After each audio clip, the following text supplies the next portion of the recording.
So at this stage, we're at the number 2 in the process, really, because we've been in conversations with staff, answering lots of questions, details about the program, details about the Joint Powers Agreement. You name it. There's a lot of really good homework being done by these communities and their staffs. And so, as I mentioned before, with Tracy, they're now at the last bullet, coming up on their second vote on an ordinance to join. Pleasanton will be taking their first vote in October, and Newark is still to be determined. And then again, the sequence of events for us is a technical analysis that our staff will conduct, and then it will be discussed and presented to executive committee and or the board, and of course the community advisory committee to get feedback, and then there'll be hopefully around November an opportunity to consider this as an item. And so if this all should come to pass by the end of the year, the new communities would be entitled to a board seat once the updated implementation plan is certified by the Public Utilities Commission. That can take anywhere to 1 to 3 months. So hopefully if this would occur, hopefully by around February, we'd receive the certification and they'd be entitled to a board seat. Outreach could begin occurring in 2020, and then enrollments could begin in 2021. And of course, procurement as well. And that's the end of the presentation. Thank you. Thank you. There may be some questions, but I want to invite our 2 public speakers first, Barbara Stebbins and Olivia Eldred.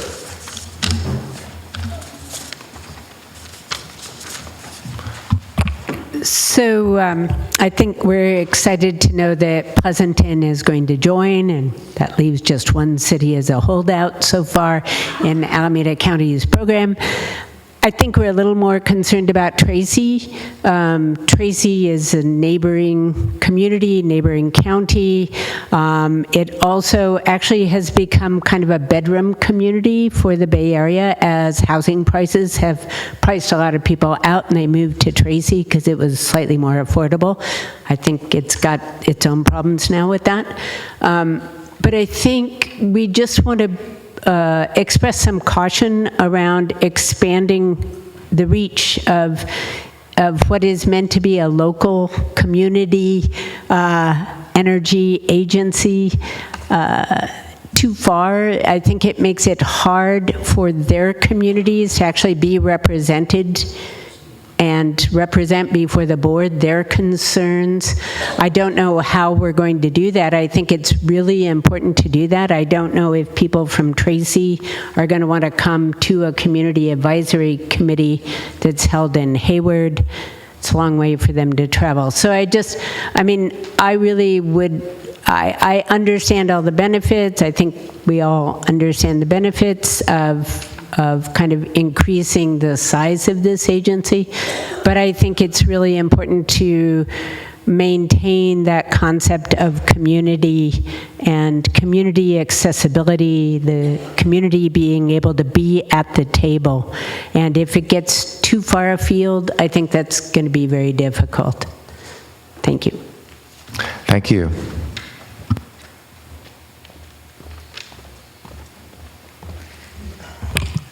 Good evening. This is the first time I've addressed you from this angle, so I really want to stress that I am here as an individual. This is not an item that the CAC took up. And it looks lovely from this angle, actually. It's really exciting to hear the progress that we've made, and huge props to staff for their leadership in this. I remember going out and presenting to the Pleasanton Community and Council, encouraging them to take the steps, so it's really nice to see this come through. I'm also excited about Tracy.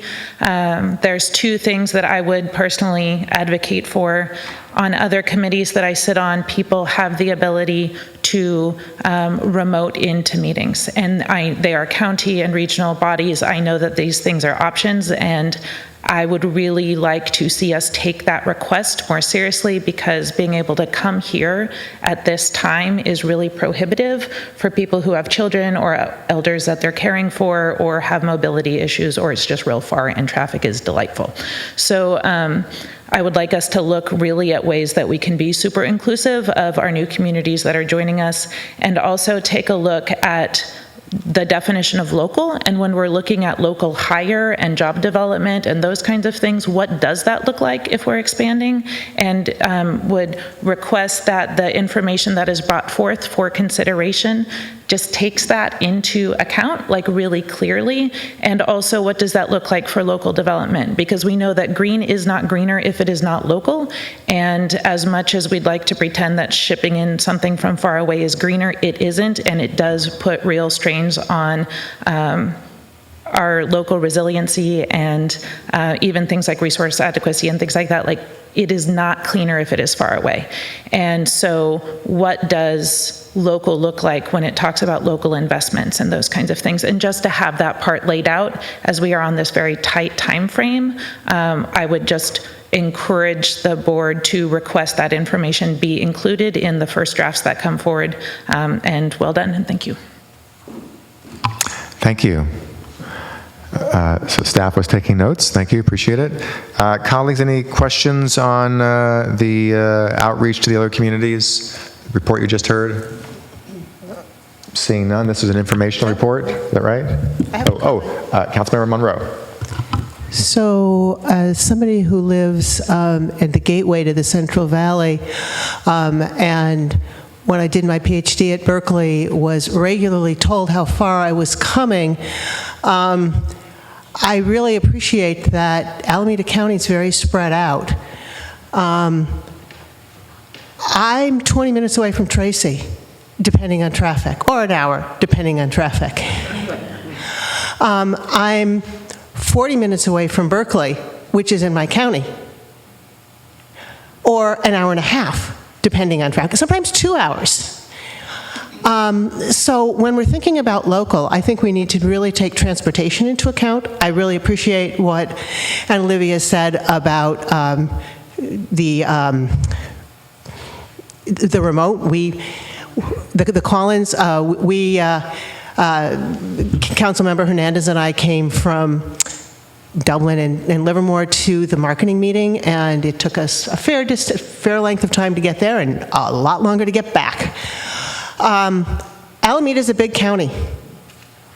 We maybe need to think about how we keep things local and at the same time understand that we're all one community. Thank you. Mayor again. Thank you. Well, to Councilmember Monroe, go Bears, fellow UC Berkeley alum.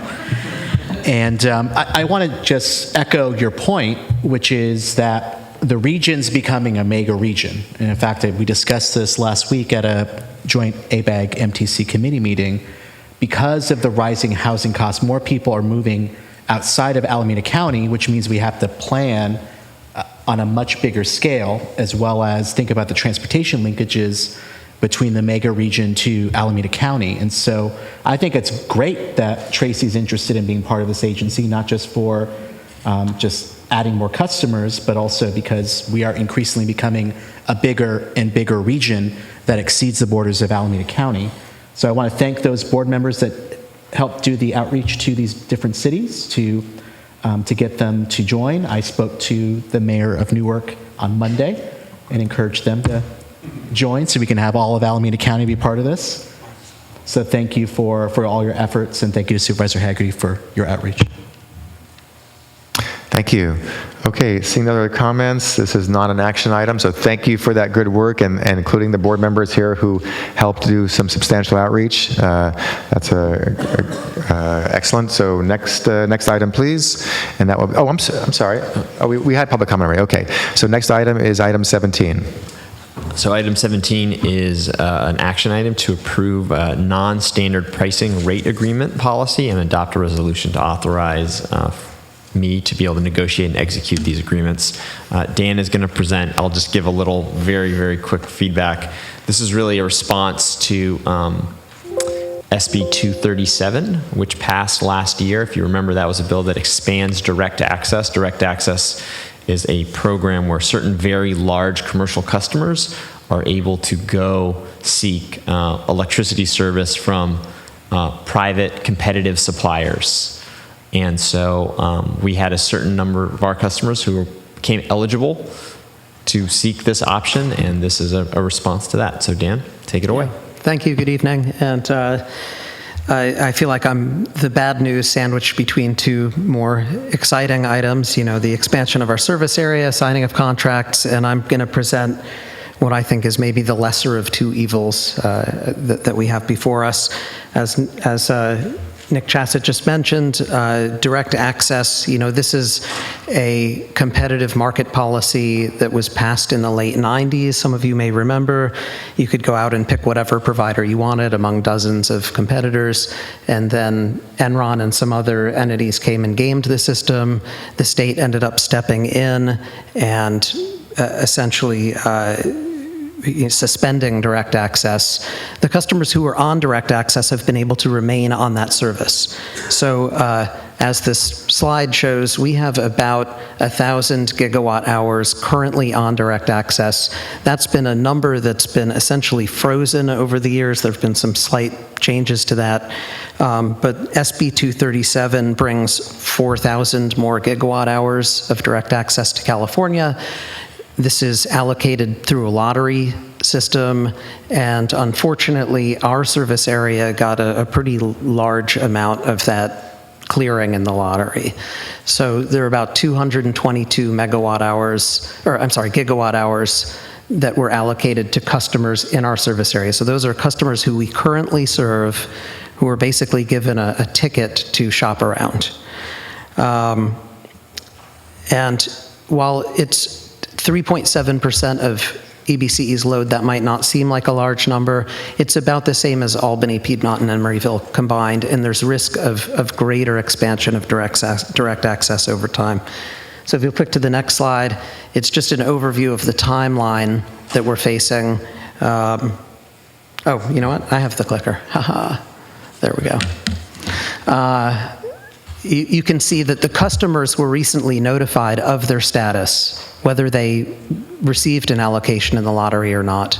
We have not been notified who those customers are. We only know in aggregate it's 222 gigawatt hours worth. We don't know their customer class. We do have some indication from previous lottery disclosures that it skews towards the larger accounts. These customers have until February to negotiate their contracts and submit, and then in 2021, at the beginning of 2021, that's when the load would depart. At this point, 3 large customers have come forward to us, letting us know that they have been granted a allocation. Those 3 customers represent about 100 gigawatt hours of load, so they're very large customers, including our largest customer. We negotiated with that one customer. They did an auction, which we participated in, and I can describe more about that if it seems relevant.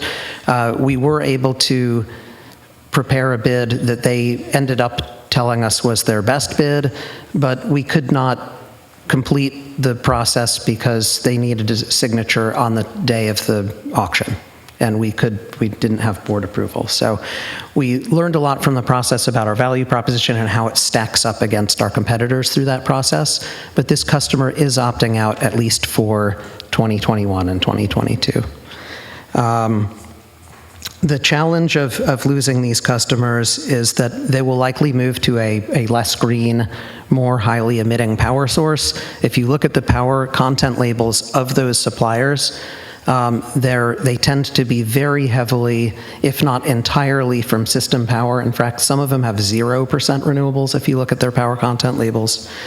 For EBCE, it represents a loss of stable load. Some of these customers have excellent load shape that really, bring a lot of benefit to us from a portfolio management point of view.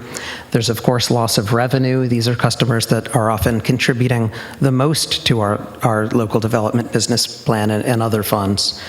And also, they're potential program partners for some of the programs that we've been rolling out, fleet vehicles and that sort of thing.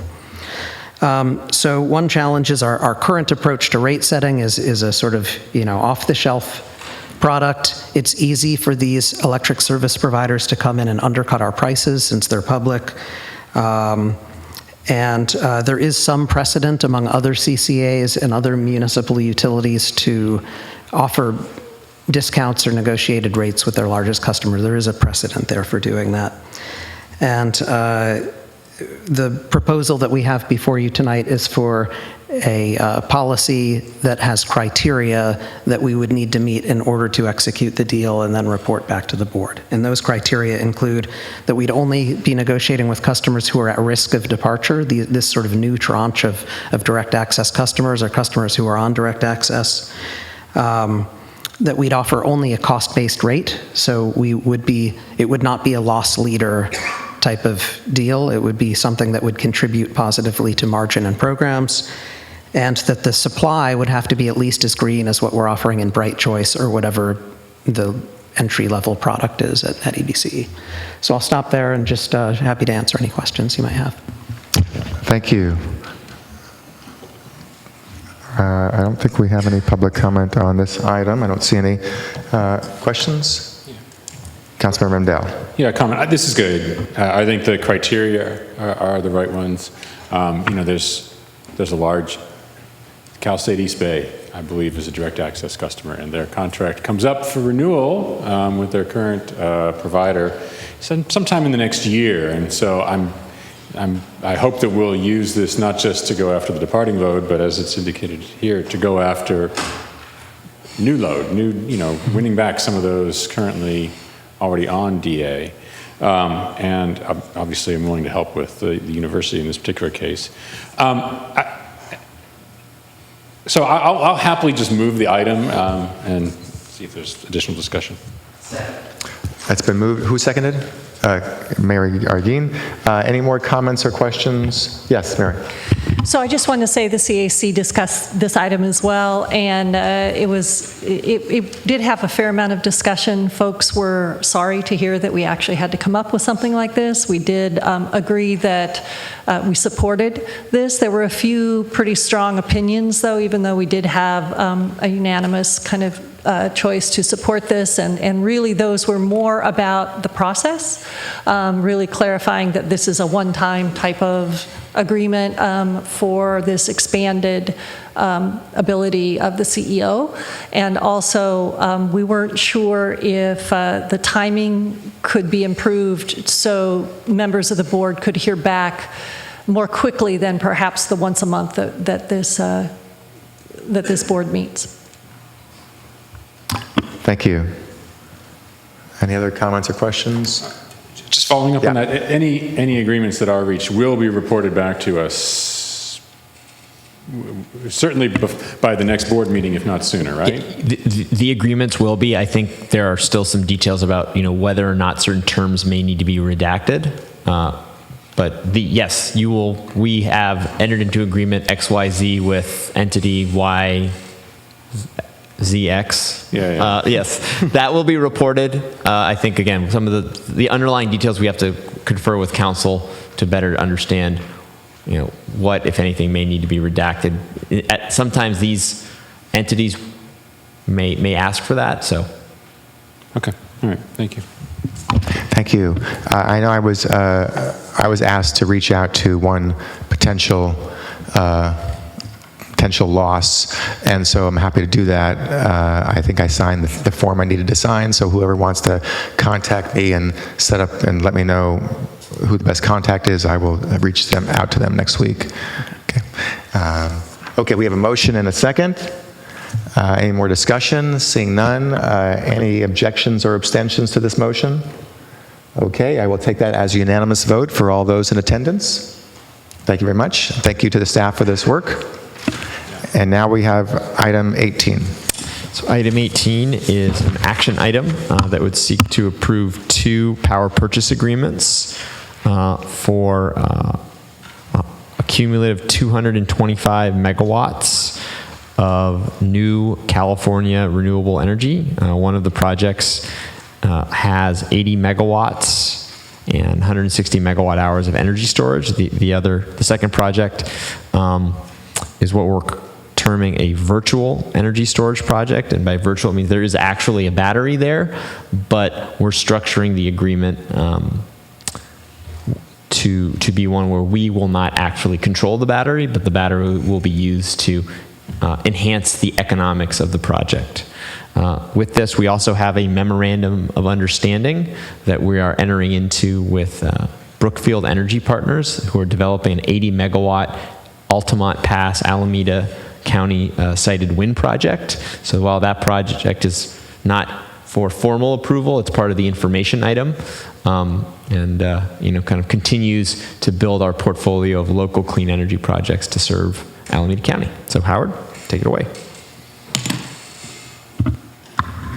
Thanks, Nick.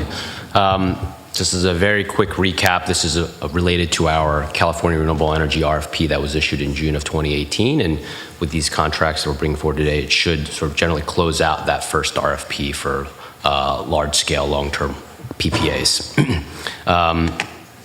I'll gloss by this because we've presented this slide a number of times now and jump to the sort of project summary. As Nick had already noted, there are 2 projects that we're bringing forth for action and one as more of a discussion item. The 2 projects where we are seeking approval of the PPAs are one 20-year, 125 megawatt solar PV with an 80 megawatt 2-hour duration battery storage project, so it's 160 megawatt hours. It's a project based in Kern County that's being developed by S-Power, and it's expected to be operational in December of 2022. The second project that we're seeking approval on is a 15-year, 100 megawatt AC solar PV project, and as Nick pointed out, it's a virtual storage project, which is pretty exciting, pretty creative structure. As we understand, it's sort of one of the first of its kind to sort of structure it in this way, whereby the developer actually retains the rights to sort of charge and discharge the battery unit. I'll go into that in a little bit more detail, but it's a structure that's quite unique and creative. That project is also based in Kern County. The developer there is TerraGen, and similarly, it is expected to be operational in December of 2022. The third project is a project that we have signed a memorandum of understanding with Brookfield Renewable Partners on. It's an 80 megawatt wind project in Alameda County, expected to be operational in December of 2021. The MOU is a slightly different approach than we've taken on some of these other projects. This project is a little bit earlier stage and still has some development risk. We also elected to do a memorandum of understanding because this project actually wasn't submitted into our California Renewable Energy RFP. It just wasn't sort of at the right maturity at that time, and so it was brought forth separately, and it was bid actually into the SCAPA RFP. And so wanted to discuss this a little further with the board and present it and understand if this is a project that we sort of can utilize the SCAPA public competitive solicitation process to continue to move forward on. So I'll go into each of these projects in a little more detail. The S-Power project, as noted, at 125 megawatts would be the largest project that we've signed to date. It has an 80 megawatt battery capacity with a 2-hour duration, so 160 megawatt hours. As a reminder, RA requires 4-hour duration, so the RA NQC value that this would provide is 40 megawatts at 4 hours, just sort of looking at the different sizing. There's a little bit of a typo here, actually, an error. It's not LA Basin local RA, it's Big Sky Ventura as the territory. So it is local RA value, but it is an SP territory. It's a 20-year contract, a P-node settled project. Again, expected operation is December of 2022. Project is pretty mature, has an executed interconnection agreement and site control, and the discretionary permits with the city and the county are in late stages. Like all of our other projects that we've executed to date that are outside of Alameda County, S-Power has agreed to and committed to investing into EBC's First Community Investment Fund. They've committed toward using union labor and prevailing wages. And the contracting entity in this case, again, apologies, but there's a little typo. It's not Raceway North. It's actually a slightly different project entity name. It's Raceway Solar One LLC. The developer, S-Power, is a very experienced developer. The development company itself is a joint venture between AES Corporation and Alberta Investment Management Corporation. 2 large entities, one a Fortune 200 global power company, the other a diversified sort of institutional investment management company based in Canada. Currently, S-Power owns and operates over 150 utility and distributed energy projects with a combined capacity of 1,650 megawatts. and it's very experienced in developing utility-scale solar, and specifically has a strong track record in California and with CCAs. And so that's certainly one reason why we elected to work with them on such a large project size. They are, amongst just a few development counterparties that have worked extensively with CCAs and gotten CCA projects financed. And so they're a partner that we want to move forward in this process with. And you see here sort of a highlight of a few of the projects that they've worked on, specifically with Lancaster Choice Energy, Marin Clean Energy, and Clean Power SF. The second project is with Terragen. That project, as a reminder, is 100 megawatts solar PV, again, based in Kern County. It is on Edwards Air Force Base land, so on defense land. It is a virtual storage contract, and so what that means is the developer, in this case, the seller, has the option to install storage, and they intend to do so, though there is not a contractual obligation for them to do so. In return for that sort of option, they basically have the right to charge and discharge that battery unit, and they would, they would sort of reap the sort of energy arbitrage economics when they do that. The benefit that we have as the buyer is that we actually get risk mitigation in terms of pricing. So we would set a price floor, for example, where the project would no longer be able, we wouldn't face any pricing that would go negative. So as we see more solar penetration and more projects come online, and particularly in Southern California, there's that risk of the duck curve, the belly of that curve, and being and experiencing negative pricing during those particular hours. And so this contract specifically mitigates that risk, and it does so in a way where we don't actually have to pay for any of the storage. So we get that benefit in terms of price and risk mitigation. CAISO, the grid, certainly gets the benefit of certain energy arbitrage, load transition benefits. And Terragen, of course, gets to manage some of that and take advantage of some of those economics. That is a very unique aspect. We have not done another contract structure similar to that, and I think it's one of the first in the market. So we're pretty excited to be able to work through that structure for the first time with that counterparty, and they've been great to sort of be creative and come to the table with that idea. This is a 15-year contract, so a little shorter than the other one. It is also P-Note settled and has a commercial operation date in December of 2022. Similarly, it's a fairly mature project, has an executed interconnection agreement, as well as site control, and the discretionary permits are in late stages as well. Once again, like any other project that's not in Alameda County, they've committed to investing in our community investment fund, and they're committed towards utilizing union labor as well. The contract entity there is called Edwards Solar 2. Terragen, also a very experienced solar developer. They have over 1,300 megawatts in operations across wind, solar, geothermal, and battery storage. They were established in August of 2007 and were acquired by Energy Capital Partners in September of 2015. They also have a strong track record working with CCAs. So again, specifically why we were encouraged to work with them on this sort of unique contract structure, given that experience of developing and financing projects with CCAs, specifically MCE, Clean Power Alliance, and they've also done some work with some energy service providers. And Clean Power SF as well. Brookfield, this project, as I noted, this is an MOU with an Alameda County-based wind project.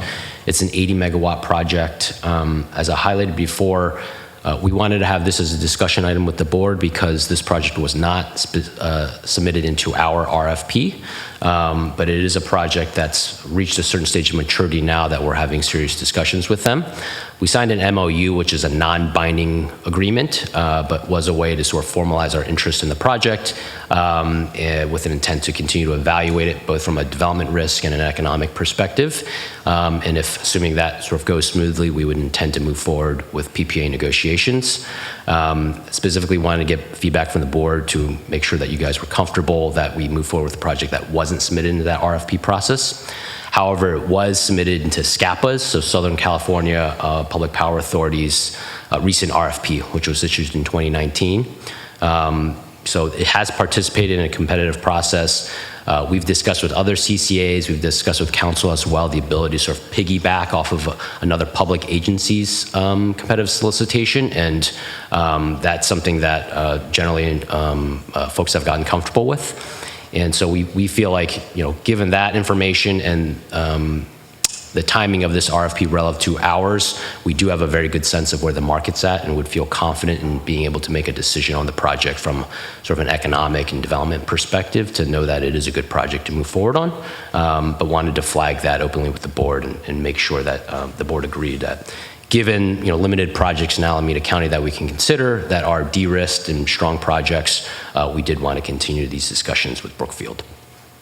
A little bit more about that project in Brookfield. It's a project based in Livermore. It's a repower of a former wind project that has been fully decommissioned. So it was formerly a smaller sort of turbine-sized wind site, and at this stage has been fully decommissioned. It's expected to be commercially operational in December of 2021.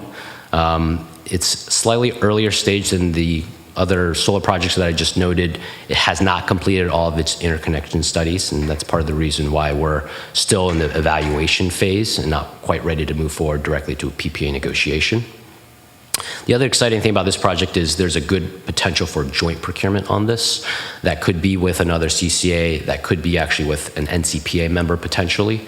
And so there's other interest in this particular project.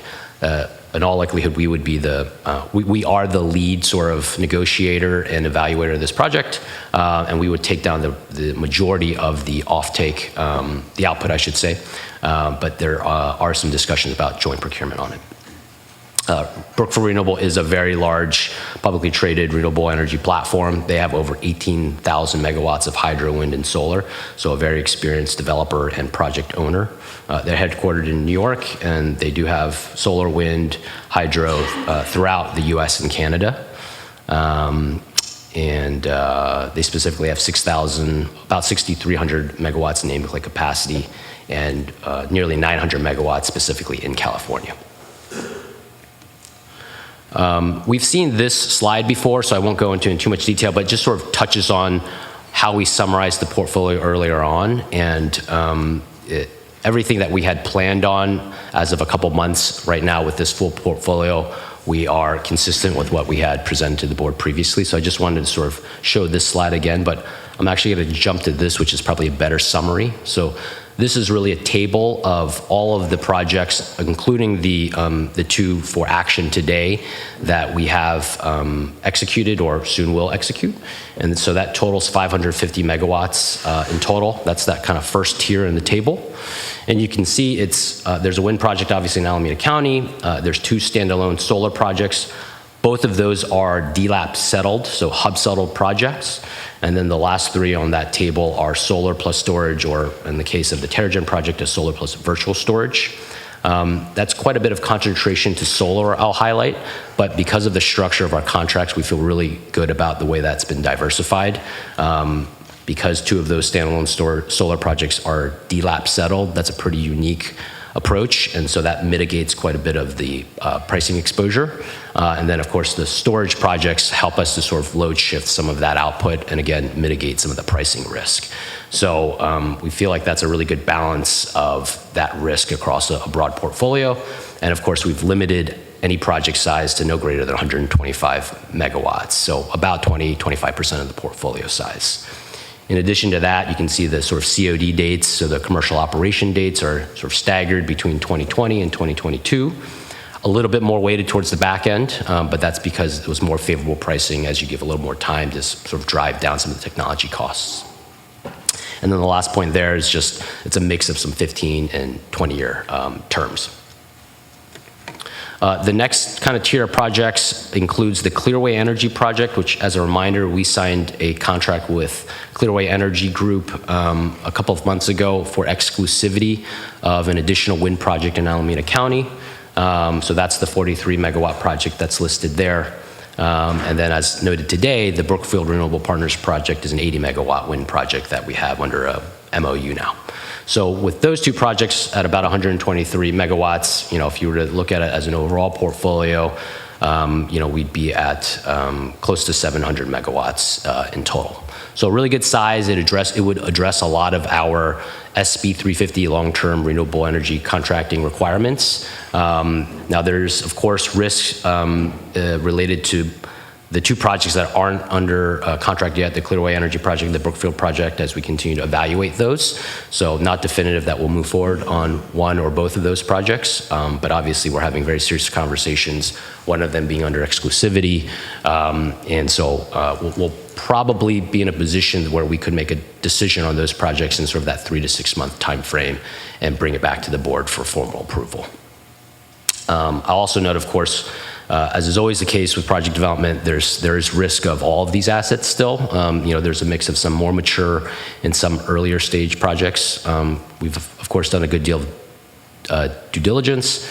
We've contracted around a lot of that risk, but there is always the risk that a project or even two projects could fall out of this portfolio. And, the way we intend to build up this portfolio is to be able to absorb that type of risk relative to our compliance obligations. Outside of this list, we are, of course, having additional conversations as well, but I won't make that public at this time since they're sort of earlier stage and perhaps less formal. The last set of contracts there are all projects that we've previously brought forward for approval from the board. Those are OCEI standalone resource adequacy contracts, and so just wanted to, as a reminder, put those on the page as well. Those are all 10-year contracts for projects based in Oakland. The largest, of course, is a 20-megawatt standalone storage project with Vistra. That's an in-front-of-the-meter project, and then there's a 7-megawatt project with ES Volta. That is, of course, also an in-front-of-the-meter storage project. And then the last one is Sunrun at 500 kW. That is the partnership with Sunrun where we're building on behind-the-meter low-income housing.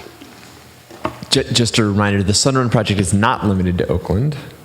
Yes, thank you. So the Sunrun, the behind-the-meters batteries, those can be sited across Alameda County. So we expect to see low-income multifamily homes across Alameda County benefit from that particular program.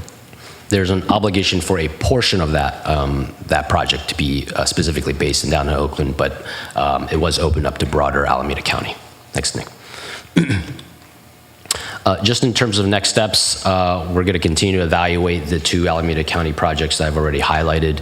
As they sort of mature and hit some key milestones, we'll have more serious conversations regarding the PPA negotiations. As Nick already talked about in terms of the IRP process, we have initiated that and we're in sort of final stage of selecting a technical advisor on that exercise. And in that sort of winter timeframe, we'll be bringing some more information back to the board and the community for feedback in terms of sort of our procurement targets over the next 5 to 10 year duration. And then just the last piece of news, which is exciting, we issued an RFI recently. So on September 6th, we issued a resource adequacy and peak energy storage RFI. It's not an RFP, so it's more of an information gathering process to understand what is out in the market in order to provide new incremental capacity and peak energy from various projects. So that would be storage and sort of hybridization of existing projects with storage. And that is it. Thank you. So I do have a speaker in a moment. Just for clarity, so the action item are the two contracts that are in our packet. One is the Edwards Solar, which is Terragen. Yes. And the other one is the Raceway Solar, which is the S-Power. Right. So that's the action item. That's correct. What is the request in terms of discussion or feedback on the Brookfield wind? I think we just wanted to get informal feedback from the board to get a sense of comfort level and interest in moving forward on a project like that. Not necessarily formally, we're not asking for approval to negotiate anything with them at this stage, but wanted to gauge board interest, board comfort, and allowing us to further discuss. I think particularly because this is a project that did not bid into our competitive solicitation. It bid into another public agency in California's competitive solicitation.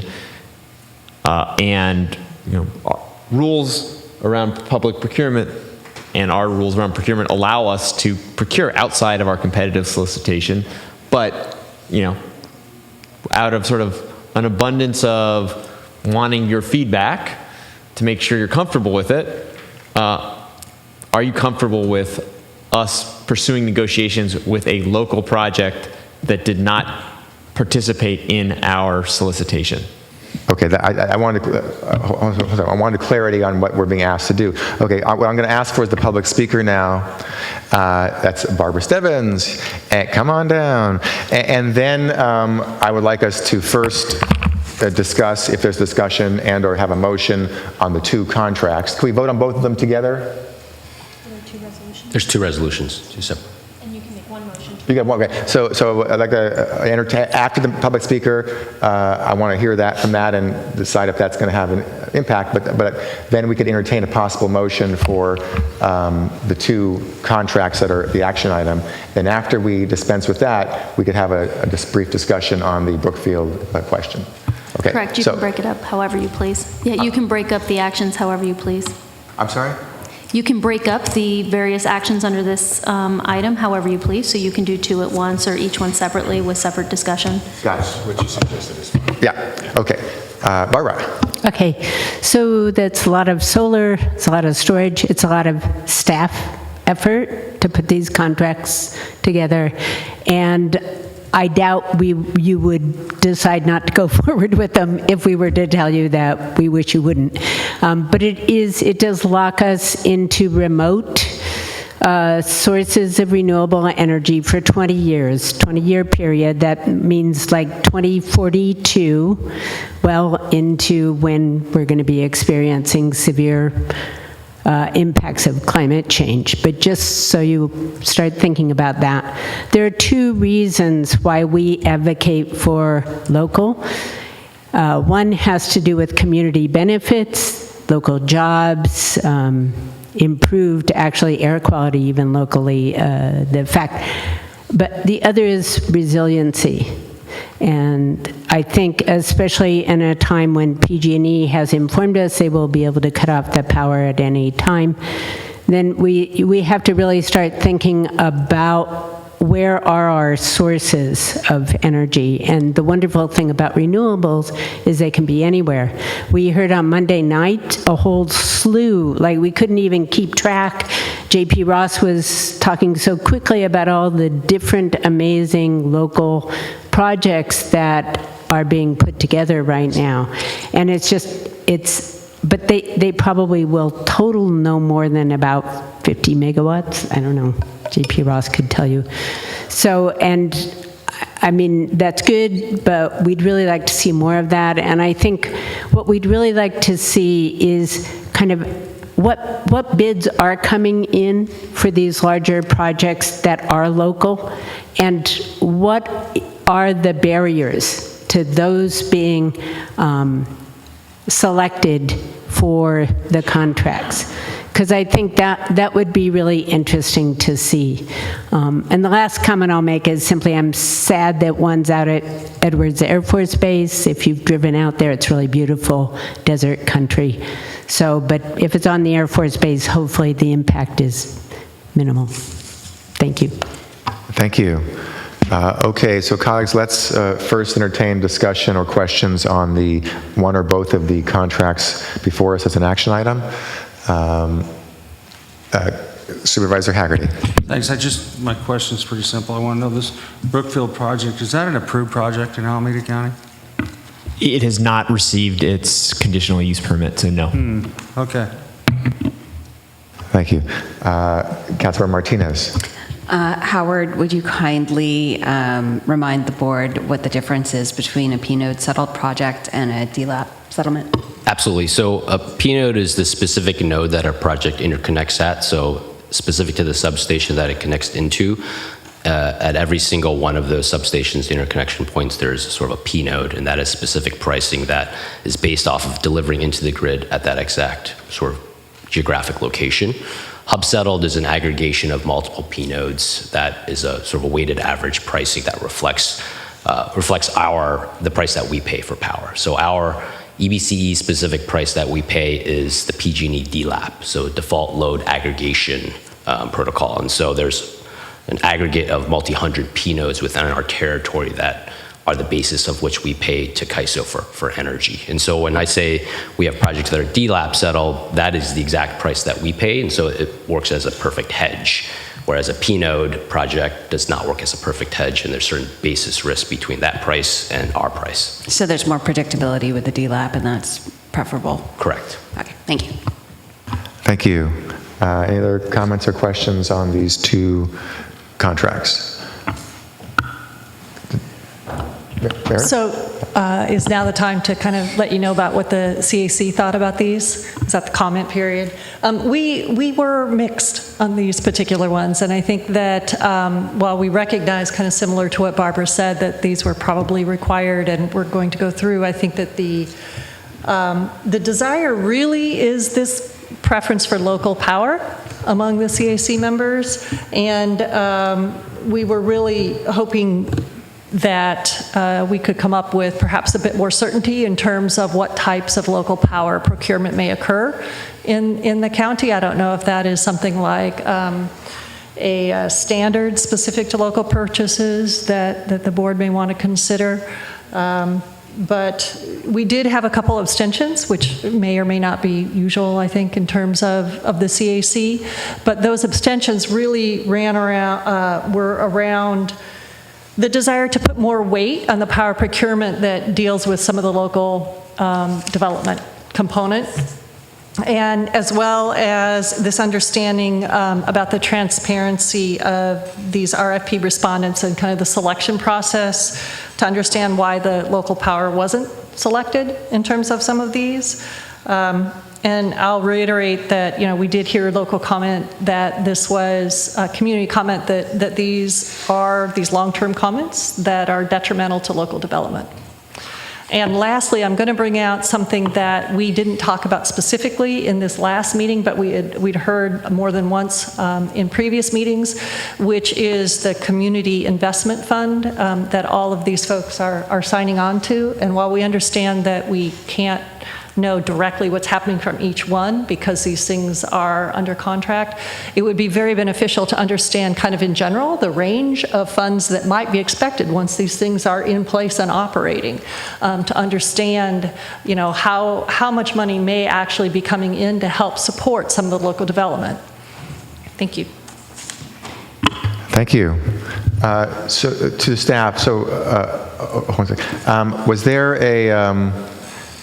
Were there other respondents to the RFP recently, within this time frame that were local and we rejected, or that we're still considering?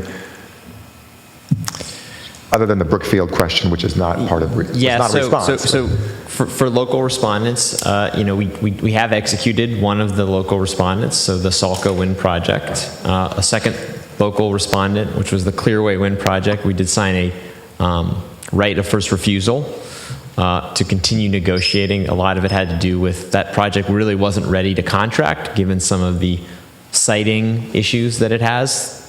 So those were two local projects that responded to the RFP that we contracted with or are sort of still kind of in negotiations with.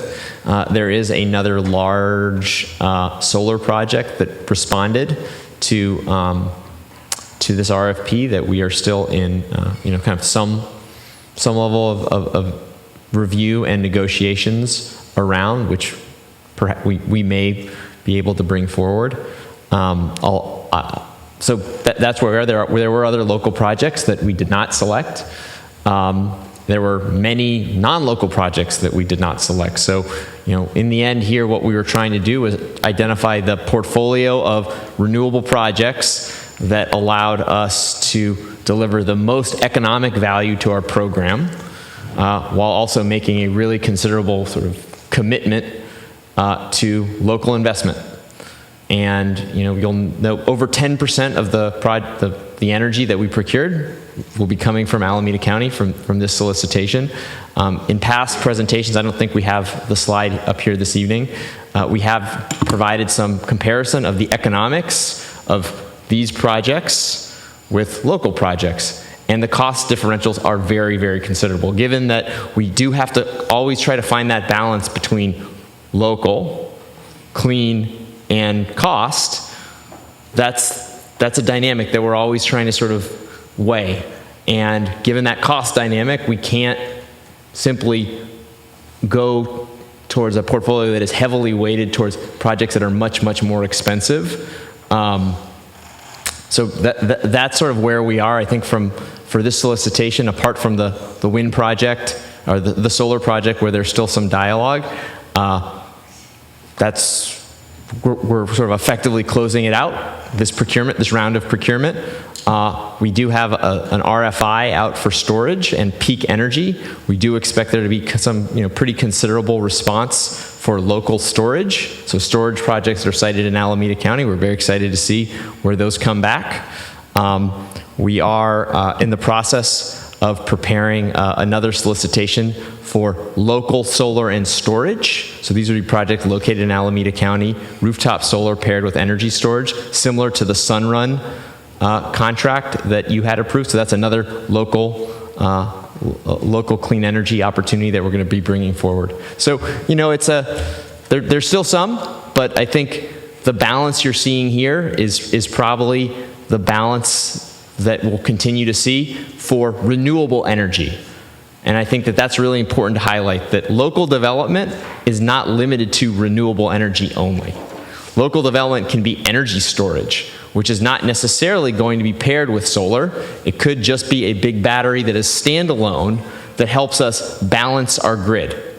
We have a huge obligation to buy these types of resources that balance the grid, and the economics of siting those in Alameda County versus elsewhere are actually quite attractive. So there's a really good economic rationale and local development rationale to pursue storage in Alameda County. Electric vehicles and transportation electrification, that is going to, from our perspective, only be investments that we make in Alameda County. Energy efficiency, demand response, there's a whole range of local development opportunities that go beyond wind and solar. In our local development business plan, if you'll remember, actually the most sort of jobs created per dollar spent was not in solar or wind, it was in energy efficiency. And it was and so if we really think about wanting to have that kind of impact, really transforming our local clean energy economy by creating good local jobs, it's investing in things that are not necessarily going to be solar and wind. And that's certainly a big part of the work that we're doing. And we've brought forward a number of these initiatives, and we're going to continue to bring more of these initiatives forward. But I wanted to sort of state that because I think it can be easy to say, well, we're signing these big contracts that are not going to be in Alameda County, and we will likely have to continue to do that. But it does not diminish the work that we do for local investment. This is not an this or that. It is a this and investment in local development. Thank you. Councilmember Monroe, did you have a question? Comment? You beat me to it and did it more articulately. Mayor Araguian. So on the local development issue, I was part of the ad hoc with the chair for the renewable RFP, and one of the questions I had asked is, are we in conversation with active as well as potential projects in Alameda County? And what our staff had told us is, yes, we are in conversation with any potential developer out there who is interested or has a project they're moving forward. And so I think as we move ahead with future RFPs, and there is preference given through the bidding process for local projects, hopefully those projects will be ready to apply for future RFPs and hopefully be considered for future contracts. So this isn't the last time, and we are still in conversation with potential projects or active projects, and I appreciate staff finding a project that did not apply and putting forward an MOU so we can actually work to try to bring that project to a point where we can execute a contract.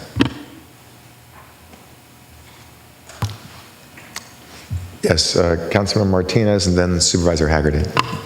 So staff had previously presented to the board a graph that showed the different possibilities of different portfolios based on the submissions to our solicitation. And I'm just wondering if we consider Brookfield, will we get an updated, understanding of where our risk is? an updated risk analysis? Yes, we have been looking at Brookfield and the bid price in the context of the overall portfolio, and we think that it's relevant because it's a project coming online at around the same time, and so the bid price is comparable to the project that participated in our solicitation. So we are doing that economic analysis. Yes. Great, because it hits the local too on your Venn diagram. So Yeah. I'd like to see what that is. Yeah. Thank you. So I think one of the questions you asked is, should staff be pursuing Brookfield? And for those of us who live out in the hinterlands of Livermore and Tracy, we have to look at those blinking red lights every night. And that was one of my motivators to work with a lot of people to try to get this organization started, that the energy that was generated on the Altamont would be used in Alameda County. And I think it's important going forward, and I realize, before we got started, we had some problems. Some of the power needed to be sold in order for the projects to happen. I understand all that. But any power that is now available and available for us to get, we need to go get. Because it seems ridiculous to throw that energy into the grid and send it to Southern California, because by the time it gets there, it's gone anyways. I realize it's not that simple, but I'm just saying we really need to go after it, and I would support staff. Thank you. Councilmember Lopez? I support, I'm looking at the conversation here about, local sources of energy, and then this MOU that is on the table.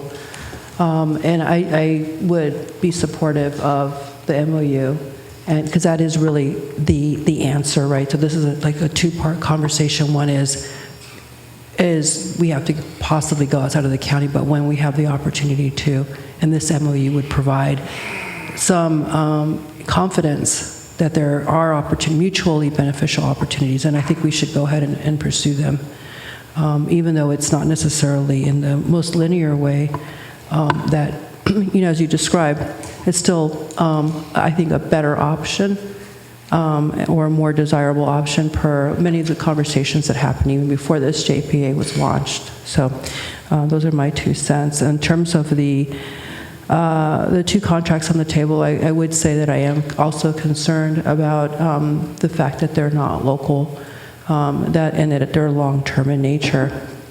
But I will also have some confidence in the conversation by this body that we will form a balance between what is out there and what we can do in here, and that there is a good faith effort to continue to procure power locally in Alameda County. So in the interest of moving forward, then I think the balance does have to be reached, and I'll be supporting all 3 of the items that make up item 18. So. Is that a motion? Thank you. Councilmember Bacon. Yeah, I'll just say briefly, I understand the need for local, but again, we have 2 very large, projects coming through, and I understand the need to balance, and everything can't be local. So definitely, I would be in favor of the 2 projects on the table. And as far as the memorandum of understanding, I see absolutely no reason why we wouldn't go ahead with further negotiations on that. Thank you. Thank you. Any more comments or motions, or Councilmember Mendel? Been waiting for someone to move it, but I will just move it, the two contracts, and then I want to talk about the Brookfield one after that. Yeah, we'll talk about Brookfield after that. So I have a motion to approve the 2 contracts before us. Do I hear a second? Second by, who was that? Mayor Arguian. Okay, and we've had discussion. Any more discussion? Okay, all in favor, please say aye. Aye. Any noes or abstentions? Hearing none, that's adopted unanimously of all those present. Thank you for the work. We have a lot more to do, especially local, and that gets us to any more questions or comments or informal recommendations on the Brookfield Wind. Councilmember Mendel. Yeah, I want to commend staff for thinking a little bit outside the box. We all want to build more local projects, and so when an opportunity comes along, I want you to be a little creative, because that's like the perfect project. And if we're going to stretch or do things a little differently, the perfect project, a local one, in Alameda County renewable, that's the time to stretch a little bit and not get caught up on, oh, we can't even look at this because we have to wait for the next RFP 6 months from now. So thank you for not doing that and for finding a way to move forward with it. And I hope you'll take that, at least for me, as sort of general direction. Whether we need to be doing an annual Alameda County RFP or just be sort of open to applications at all times. I don't know what makes the most sense.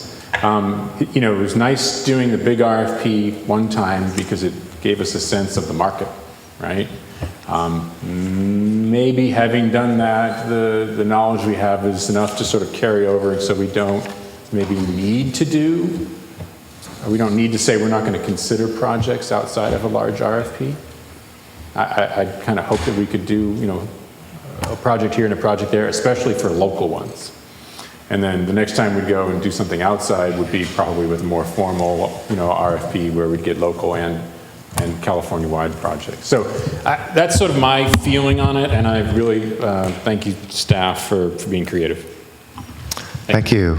Mayor Guillen? So just following up on Director Mendel's point, I think that's a really good thing to consider. And I hope that if there are projects that you think are worth entering into an MOU, that we can either have a similar arrangement where we negotiate an MOU and we're working with them on negotiating terms so it could be ready to execute a contract. Or maybe you're right. Maybe it's having some sort of local RFP, and it's a rolling RFP, and potential projects that are eligible can apply, and we can consider them on that basis, just so that we're not waiting until the next RFP round to do that. So I just wanted to echo and second that idea. I think it's certainly worth considering. Thank you. Any other comments? Howard? Can I just briefly respond and maybe also emphasize your earlier point, Mayor Guillen, which is that we do have an active dialogue with generally all utility scale developers in Alameda County. So as new projects present themselves, neither us or developers sort of wait for an RFP to present itself as an opportunity. That's a pretty active and ongoing conversation. And as a reflection of that, for projects that were bid into our prior RFP, there wasn't really any project that sort of surprised us in that process. We were aware of all of those project development activities already, and so I think on an ongoing basis, that's likely the case too. Absolutely, and so we do have that active dialogue. I will say that there is a wonderful discipline in the power procurement space in particular, to competitive solicitations. A number of the projects that bid into the RFP have presented to this board, and they came to me and said, let's negotiate a one-off contract. The one contract that we did end up signing, we signed it at a 50% lower price than what they said their lowest possible price was when they were negotiating one-on-one. So I think there are instances. I think Brookfield is a great opportunity because we're in the process of procuring. We have other local projects. We really can compare it on an apples to apples. I do think we need to be very cautious, though, in when thinking about how we go about engaging with local developers on a one-off basis. I think we can think about an open season where we say, hey, on an annual basis, we take applications, thinking about different technology types. Those are all things that we're working on and I think are good. But I think unless there's a very specific reason why a project should be taken out of cycle, and there will be instances where there are reasons to do so, we should, generally speaking, sort of focus on procuring through these competitive processes because it really benefits all of our customers. Can I follow up on that? Yeah, go ahead. So then that sort of begs the question, what do you envision as the next cycle? If you prefer to do things on a cycle, when does the next round of RFPs go out? What's your thinking on that? So I think we have two things that are coming up for local clean energy. So we have this request for information around energy storage. And so we're expecting to get kind of indicative information about how many projects there are, both in Alameda County and outside, some information about pricing. I think that we will likely go out for something focused on energy storage, given that the market for resource adequacy has been very tight. And when we think about really the local environmental benefits, it's a battery that actually helps to reduce the operations of a power plant in Alameda, the power plants that are in Alameda County or the Bay Area, much more so than a solar facility. That's just how the grid operates, so that when you have a battery that you can charge and discharge, you can say, I'm going to run the battery right now instead of the power plant. That is coming. And then we have an RFP that we intend to issue in the coming months for projects that look a lot like that Sunrun contract that you had approved, where it's rooftop solar paired with batteries, where we're buying basically the ability to operate the battery, and the customer's getting the benefit of solar. Are these the kinds of the smaller projects that apparently Yes, so these are going to be smaller, residential, commercial, but all on people's roofs. Okay. And then the last point I'll make is I want to agree with the CAC's recommendation to try and come forth with some sort of scale on the total, the local benefit that that some of these out-of-county projects are contributing, to get a sense of order of magnitude, so we can start thinking about that and planning for it, and when those dollars kick in and that sort of thing. Thank you. Thank you. Any other comments on our future wind solicitation or the Brookfield option? I guess there's a lot of work that has to still happen for that to come to fruition, but I think your hearing is it's worth pursuing. So, okay, I believe. I'll just really appreciate the fact that it's in my backyard. I like that. Yeah, it's right in your backyard. Yes. Literally, that's right. Okay, I see no more comments. That's the last agenda item, and we've had all our public comments. So any other announcements or anything else anybody want to say for the good of the, I'm sorry? I can't hear a word you're saying. What did I miss something? Everyone should sign the photo. Yes, the plaque that we did for Scott, it's available to be signed right here, so all board members should avail themselves of signing. And I have a question. Yes. For I don't know if it's 19 or 20, but October 16th, many of us council folk are going to be not here. Are we going to reschedule the meeting? Yeah, Nick, we talked about that because of League of Cities. So what was the tentative plan for October and November?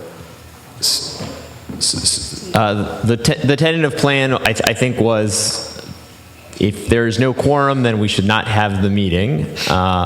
And certainly we have a meeting. We have the ability to hold meetings, regularly scheduled meetings, the first and third Wednesday. I think at this point, given what we're looking at as the calendar for October, we would hold the regularly scheduled meeting in November, and if there's not quorum for October, we would not hold the meeting. And if there is quorum, we might hold the meeting, but with a fairly light agenda, given that so many of our board members will not be there. Thank you. So I would ask that all board members convey to, is it Stephanie? You've sent out a question, way ahead of the game. So please, everybody should answer the doodle question that you received to let them know if you're around on the 16th, or if your alternate could be there if you're not. And then the staff will let us know, or check with me, and we'll make a decision. Mr. Chair. Okay. Mr. Chair. Yes, Supervisor Haggerty. Yeah, I really need to know sooner than later. I know I can tell you my alternate won't be here, and I'm getting up at 5 o'clock in the morning in New York to be at a meeting here. So if this meeting's not going to happen, I'd really love to not have to catch a 5 o'clock flight. So let's have all of us, if each of us could respond and let the staff know by Monday. Could we just, could maybe those that are going to the league, can you raise your hand right now? I'm sorry? Those that are going to the league, raise your hand. Cancel the meeting. Pretty simple. Well, we all have alternates. We all have Yeah, alternates. and they're probably going to the league too. I mean, we can have another meeting another time that month.